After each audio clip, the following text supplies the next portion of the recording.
Joining me now is former federal prosecutor Gene Rossi. And Gene, have we ever seen anything like this anti-weaponization fund? And for people who might not understand exactly what it is, why is it raising alarm bells for some lawmakers? Well, I worked for the Department of Justice for many moons. And during that time, under about 8 or 9 attorney generals acting and confirmed, Just a few. I've never heard of a fund. And Brian, here's the punchline.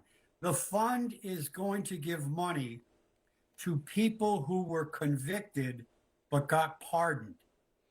Convicted, then pardoned. And some of the individuals who were convicted and pardoned were very violent, about 300 of them. About 1,300, maybe 1,200 were convicted. But to answer your question, this is unprecedented. And is it kind of like winning the lottery twice for these convicted individuals to get that pardon and then now this possibility? Oh, absolutely. It's like getting that lottery card. You write it off and then they go cash it in and they say, oh, it's not $1 million, it's $2 million.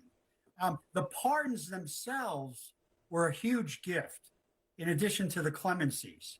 But to not add insult to injury, but the reverse. Mm-hmm. They're getting a gift, then they're getting what my father used to say, God bless him, is egg in your beer.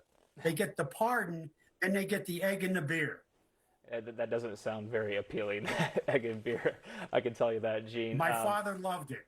That's you know what? I will try it sometime just for your father's sake. So, what is it exactly, though, about this weaponization fund that is rubbing these Republican lawmakers the wrong way? Is it because they were there on January 6th and experienced what happened there? Brian, my view is this. On January 6th, and God bless Lindsey Graham, he passed away. On January 6th, all those senators and House of Representative members, they saw how close it came to utter chaos and violence. Mm-hmm. They were running out of the Senate chamber. They were running out of the House chamber. They were hiding in closets. It was really bad. And they realized we cannot reward those individuals who took part in that. And the other thing is this, 2, 3, maybe 5 police officers perished because of this riot and insurrection. And now we're going to give them money after they're convicted and pardoned? That's just a bridge too far for Senators Cornyn and Tillis and others. Yeah, and it seems like there's short memory of what that day truly was for some in D.C. I do want to turn to another story. Gene, yesterday the Justice Department called the renovation of the reflecting pool hasty and botched, adding that it was dropping the criminal case against former Olympian David Hearn, who was accused of vandalizing that landmark. Your reaction to this latest development, what does this tell you about the government's case? All right. I worked in the U.S. Attorney's Office in 1996. I was on detail for Main Justice, the tax division. So I prosecuted several felonies, had several felony trials. All I can say is this. They shot first, they aimed later, and even then, Brian, they missed. This is total chaos. It's a circus. And I feel sorry for the line AUSAs that aren't political. The line AUSAs in that office, new and senior, that aren't political at all. They are feeling embarrassed and dispirited. What happened here was you had a narrative that President Trump and Secretary Bergen wanted to propound, and Jeanine Pirro was all in on that.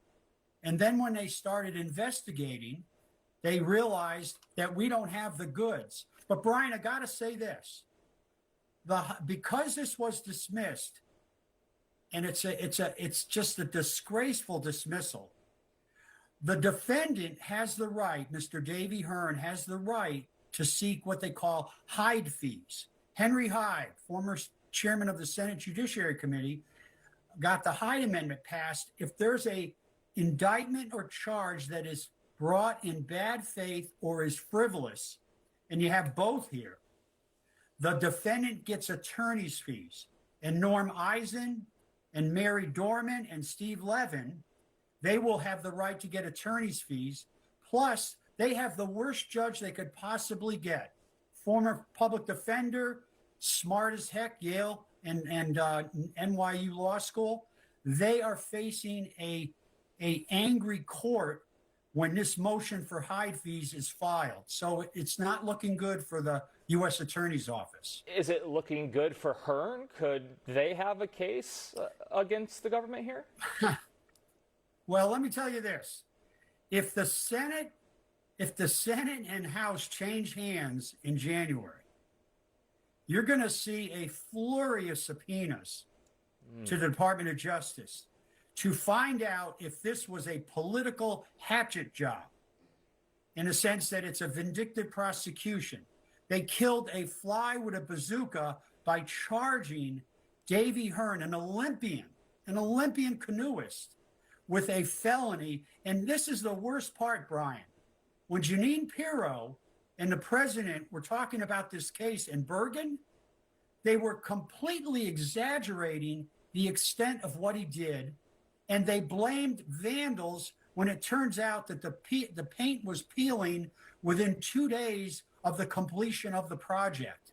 So they're facing a lot of questions and a lot of inquiry, whether it's by the judge in the D.C. Superior Court or by the House and Senate, if the chambers change hands. Okay. All right, Gene Rossi, we have to leave it there. Really appreciate your expertise, sir. Thank you. Thank you.